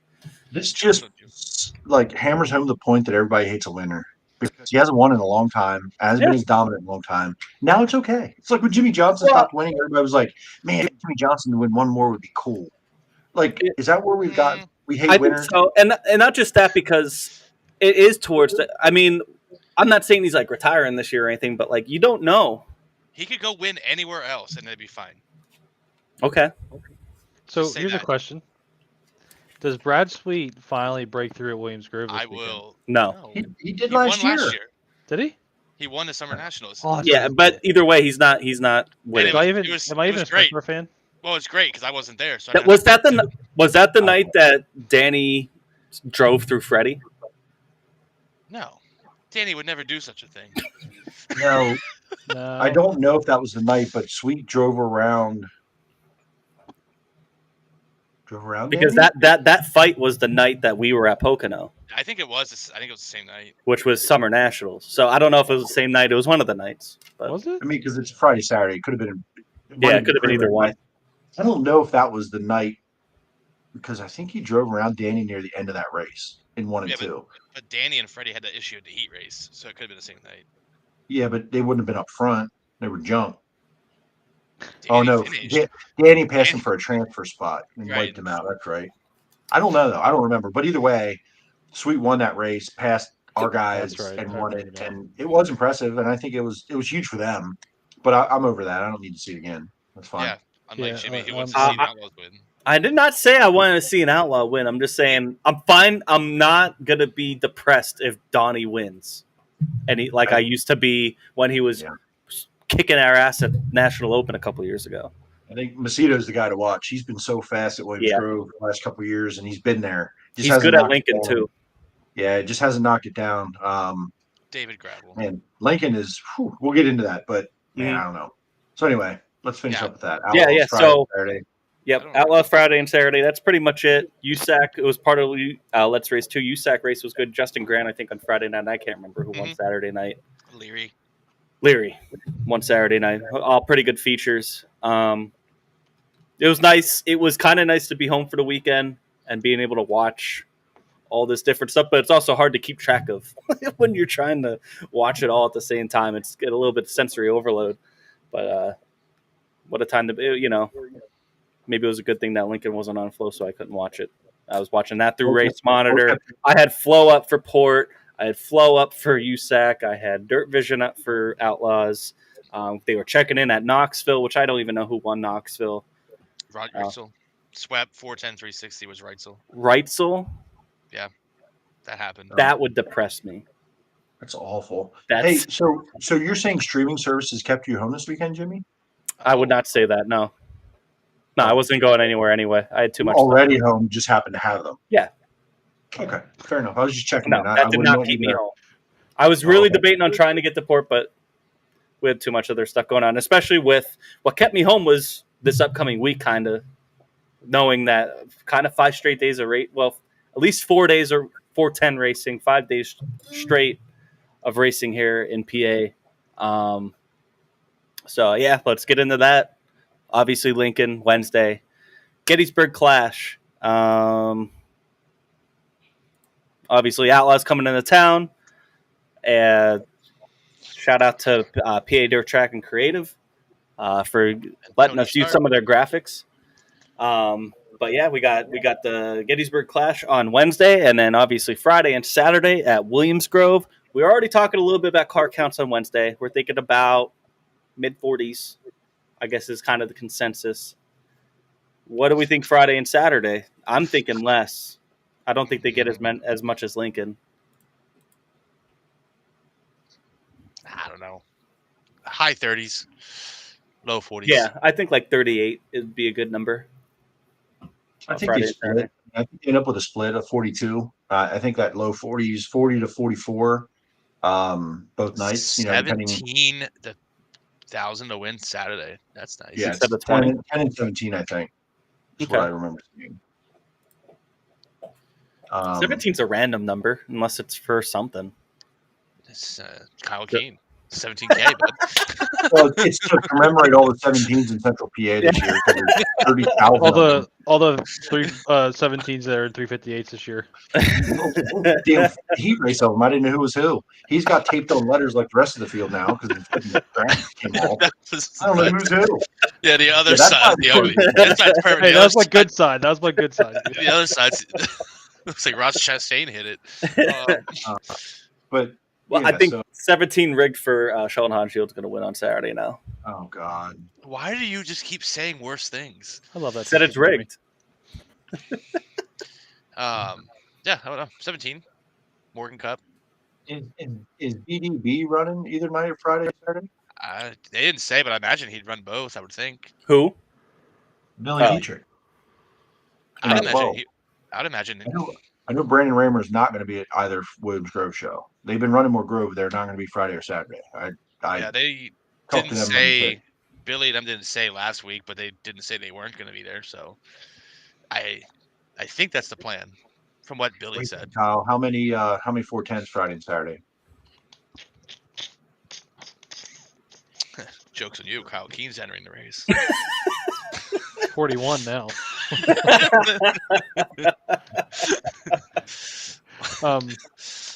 I'm gonna say low 40s. I think that's safe. I've been bad at these predictions this year, so I'm probably going to be wrong in all of them one way or the other. So I wouldn't trust my intuition at all in this. I've been off by like 8 cars every time I guess for some reason. But I think it'll be a good car count. It always tends to be, no matter what. It is Central PA. It's Williams Grove. That's Tony's right. That's a number. That's 36 to 42. That's a number, and I said 38. I'm right in the middle there. Yeah, I think I'm on the higher end because these races tend to draw guys. Yeah, you are going to get your Halligans, your Buckwalders, TJ Stutz, Fraker. I haven't seen Fraker lately. Where's Steven Down's going to come out? I mean, they're obviously some of these guys aren't as competitive. He wasn't there Friday. Are they going to enter? Does Brian Brown come to town? Be there. Brian Brown's a little busy these days in Knoxville, I think. No, I think he was at Eldora. Wouldn't he go to Jacksonville? I could see him coming to PA. Wouldn't he go to Jacksonville? He wouldn't leave Knoxville to go to Jacksonville. He'd only leave Knoxville to come to PA. Sure. I do think you might lose a couple of those. Yeah, that's true. Sealands Grove on Sunday. He loves to race Sealands Grove. That would be cool to see Brian. I don't think he comes east this early in the season. Oh no, Knoxville hasn't gotten shit in except like one race. Yeah, that was this past Saturday. So right. So who knows if the weather's shitty in the Midwest, he might come east. Who knows? Fraker's been running some wingless sportsmen. That is true. I was saying. They also USAC East Coast, wasn't he? USAC East Coast too. Him and his brother. Yes, there's multiple Frakers. Apparently. Yeah. But I bet you Fraker will be there Friday and Saturday. Shout out Fraker. Right? Like, does Steven Downs show up? Do you get some of those guys that are Grove guys that part-time? They're not, listen, they're not going to go out and win races, but that's a car. It's a car. It's an entry. Yeah. So the Grove tends to bring them out no matter what time of the year it is, and it's outlaw season. So It wouldn't surprise me at all if they're in the low to mid 40s, because you're going to get those. It's a Friday night deal, not where like at Port you're going to not get Mike Wagner coming to Lincoln, right? You're not going to get Port guys or whatever. So it's not like on a Wednesday when no one else is racing. You're going to draw these Port guys that are going to come down. They're not.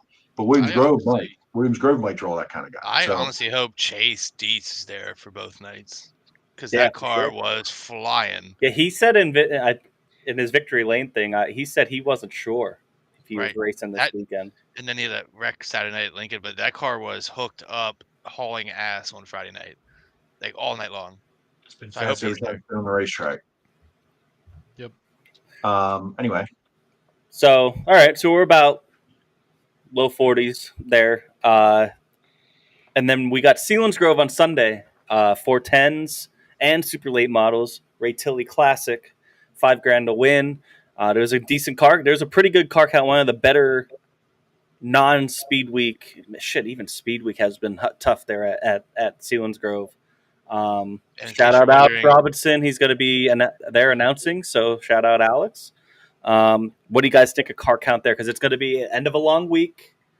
I think they get maybe 25 again. Before we do that, just to ruin your day, Brian Brown is going to Jacksonville Friday, and Knoxville Saturday. It makes sense. Based on his schedule. That makes sense. And I think you might get a full field at Selinsgrove just because the drivers seem to want to support the track. Yeah, I think after last race, a lot of guys, saw the work that's been going in there and see the new regime there and want to support it. I mean, Brent couldn't race because of high limit, but he still brought his merch trailer out and was getting people out to the track to help support it. If he's back in town, I would imagine he would run.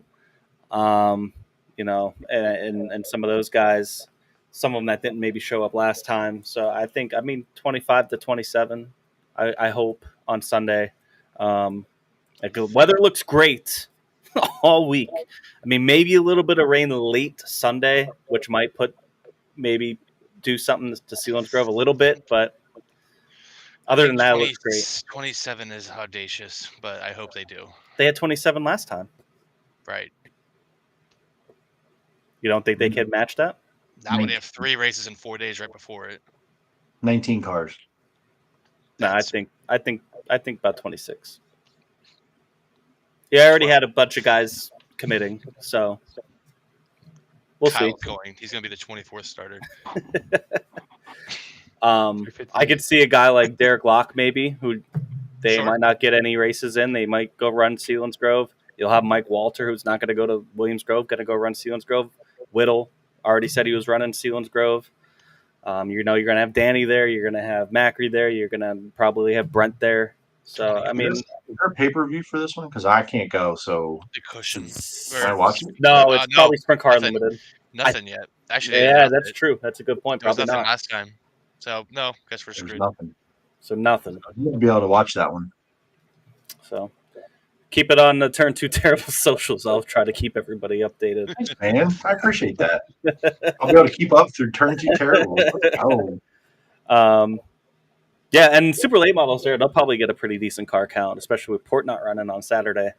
There's a lot of guys watching there. Actually, I think that'd be a good time. Yeah, I'm a little worried about the 7 o'clock start time just because if there is rain, but it should be a really good show. Mother's Day. It's Mother's Day, yeah. I know I got a hot pace from my mom's to get there, but I'm going to get there. Sorry, Mom. 7 o'clock. What if it's too late? So yeah, that's the weekend ahead. Shout out Bloomsburg is racing on Thursday. Just want to throw that one out there for anybody interested. Not. But also on Thursday night will also be the fan experience at Hershey Park. This is a cool event. I hope this goes well, by the way. Free admission, free parking. You're going to have 30 drivers there between PA and Outlaw guys with their haulers there. From 4 to 7:30, it's going to be a beautiful day out. The nice in-between day between Lincoln and Williams Grove. If you got nothing going on that night, definitely get down there. It's all free. You can go tour the haulers, get autographs, meet the drivers, check out the cars. Really cool event. So check that out for sure. That would be cool to see. I wish I We'll see. Maybe I can get up there. I'm gonna try to be there. On Thursday? Yeah. Yeah, Cool. I'd like to. It's not low odds, but if I can do it, I'm going. We'll see. It's Cool. between Wednesday, Friday, and Saturday. That's Yeah. a lot of time. This whole week is. I'm It's really just trying to do all 5 days of racing. That's gonna be a lot of naps for your old ass. Yeah, I'm. That's why he's taking the tent. You don't even have to drive home. The only day that's really in question for me is Friday because I'm gonna have to work, and I might have to work late enough to not get me to Williams Grove. But if I don't make it Friday, I'll definitely be there Saturday. Aren't you terrible's got you covered? We'll keep you updated. Yeah. Well, thank you. Kyle, what are your plans for the weekend? Are you just going to be a fan this weekend? You're going to race anywhere? I think I'm just going to be a fan, but there's a potential we may hit the URC race at Bedford on Friday. We'll shout out.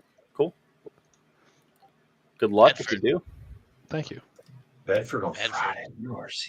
Well, URC, I mean, if it's going to rain there, wherever URC is, it rains. Pretty much, yeah. They haven't gotten a race in this season, so I don't believe. If you're there, we know a guy that's going to walk out of his house and probably have to go see you because we're going to make him go be a correspondent for the night. Andrew May. That's talking about you. Yeah, Andrew May. That's correspondent Andy May going to Bedford Friday night to watch URC. He can see it from his window. He might as well go there to see Kyle. Yeah, he doesn't even have to leave the house. He can post for us. I love Bedford, by the way. Do you really? Yes. I went there with you that one time, and it was an experience. I'll say that. It was. I had a good time that time I went to Bedford, but that I was just there to watch.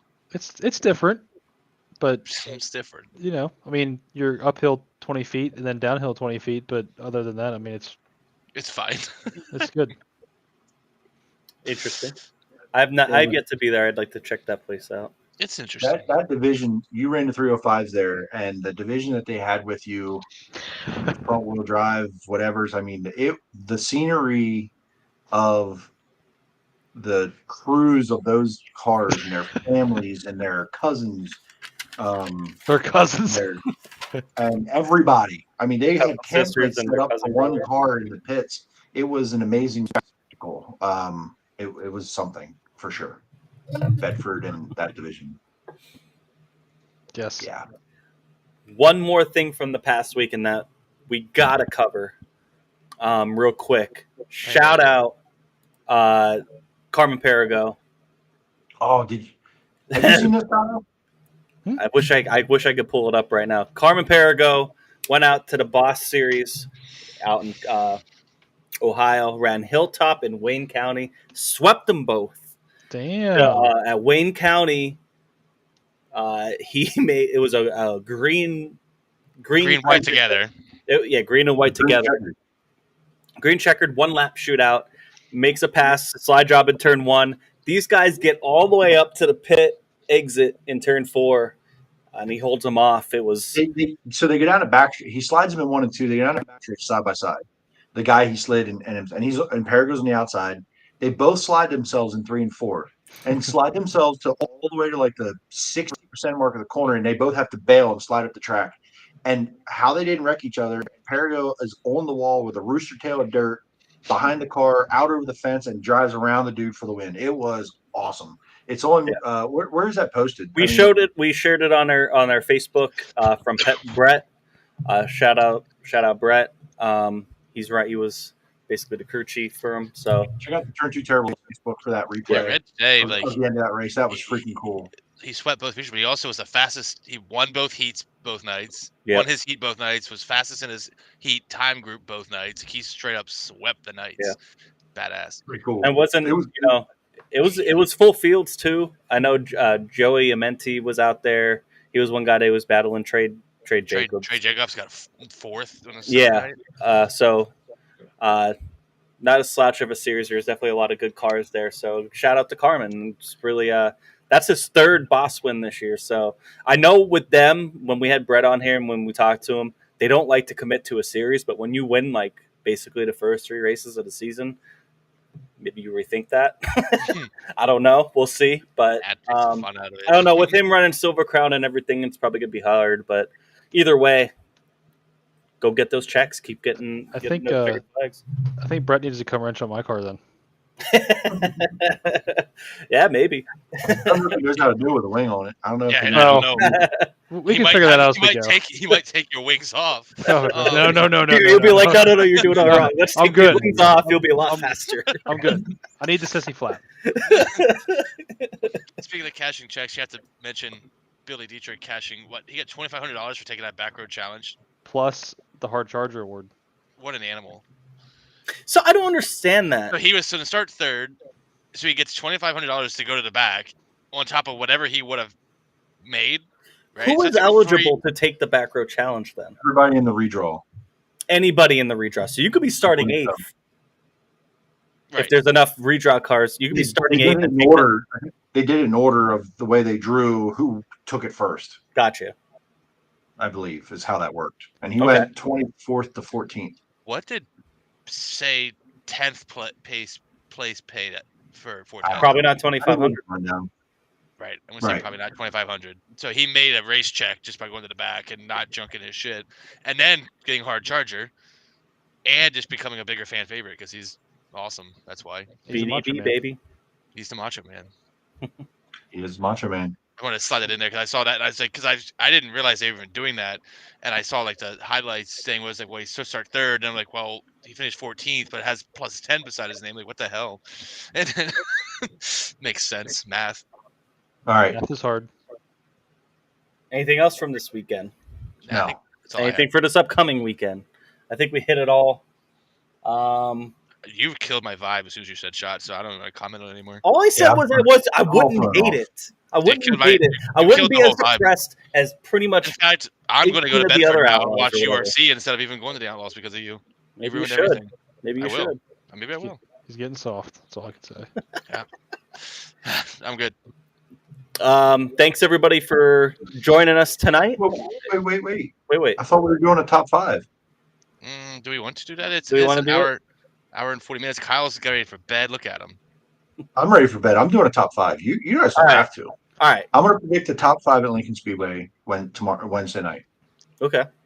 I'm going All to right. Do that. the top 5. Top five. Yeah. And then I'll tell you if I agree or not. The winner is who I think is going to win. The other 2 through 5, I It's like not it. going to run well. mix and match. So I'm taking Freddie Raymer. Ooh. You think he's going to win? Freddie Raymer. He's putting it together. David Gravel. Okay. Brett Marks. Brad Sweet. And Danny Dietrich. I could see Danny. I see That's my Danny top winning. 5. I I picked I my was winner. actually, I was gonna actually say Danny to win it, only because he put that tweet out of he doesn't know his way around Lincoln this year. That's a good precursor to go win Wednesday night. That's You the guys are only gonna- reason. I don't even want to talk about my top 5. Go ahead, Chris. You're No. probably right. We'll skip you. Yeah.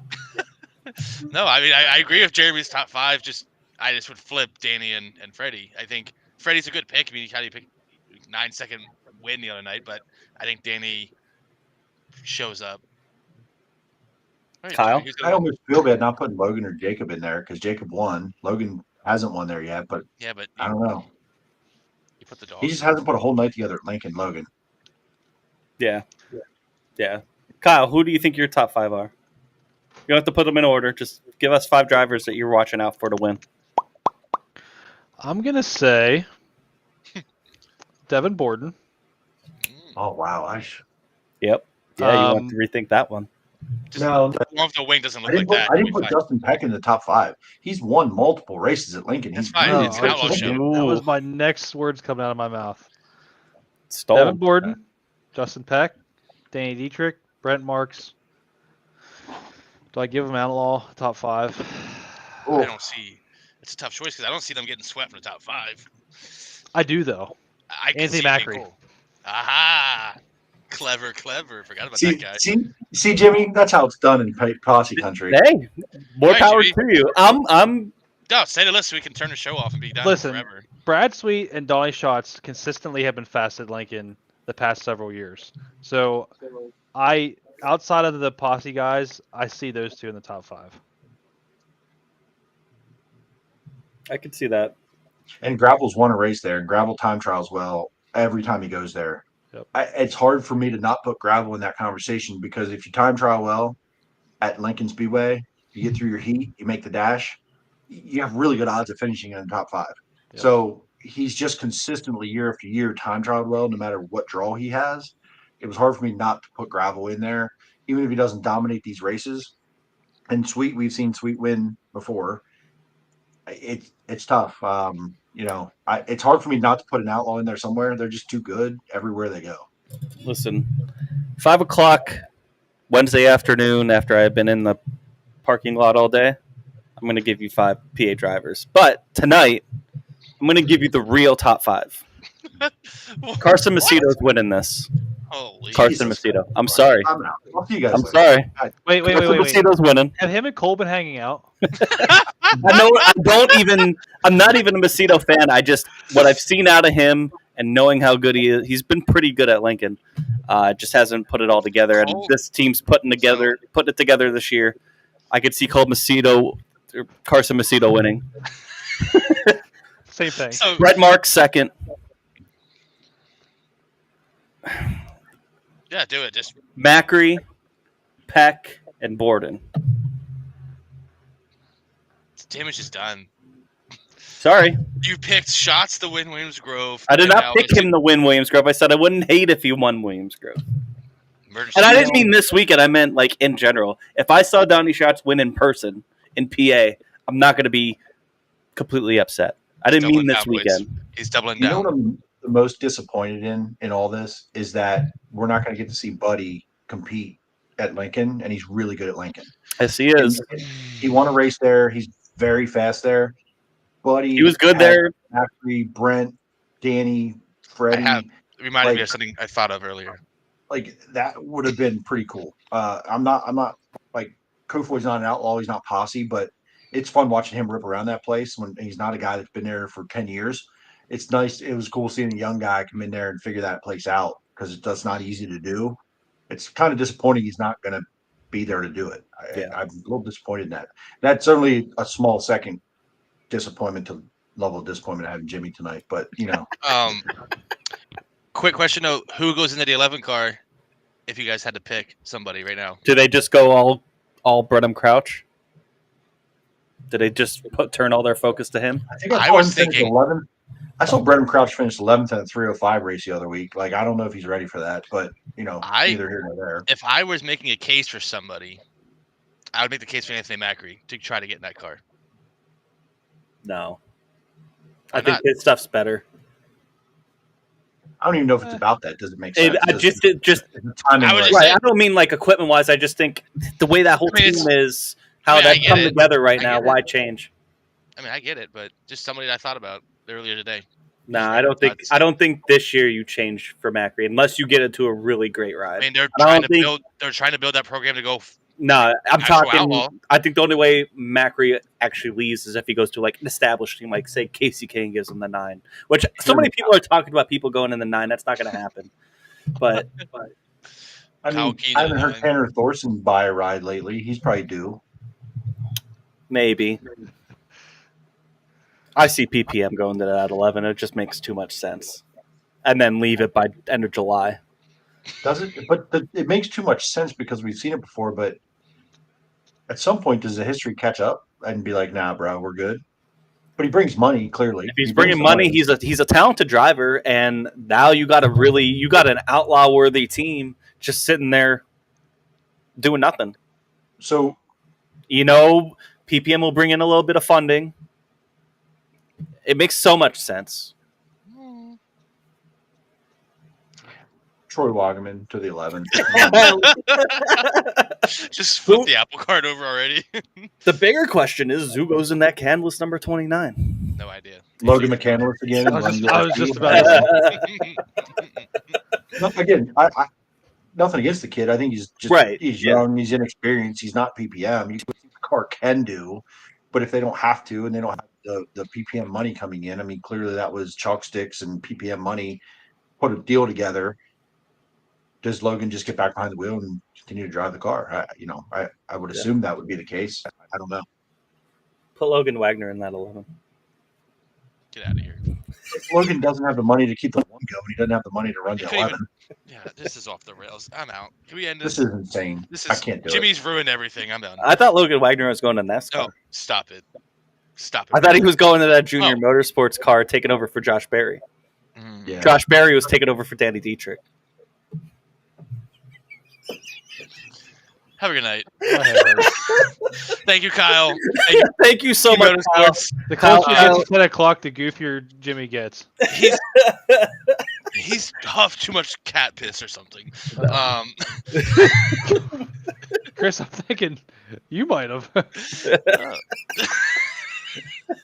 is it that I'm the most sane one on here tonight? I don't understand. You usually are. You're the grown up. Yeah, No, Jimmy.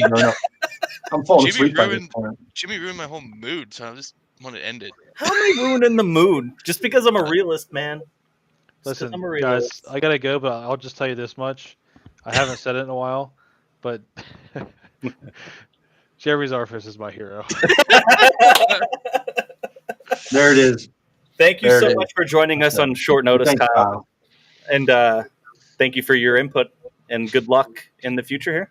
Thanks, We'll be fellas. talking to you. And thank everybody out here that's tuned in. Make sure you like, comment, subscribe, all that good stuff that I said in the beginning. And we'll see you guys next Monday. So come see us at the track. We'll be there. We'll be there. Have a great week, guys.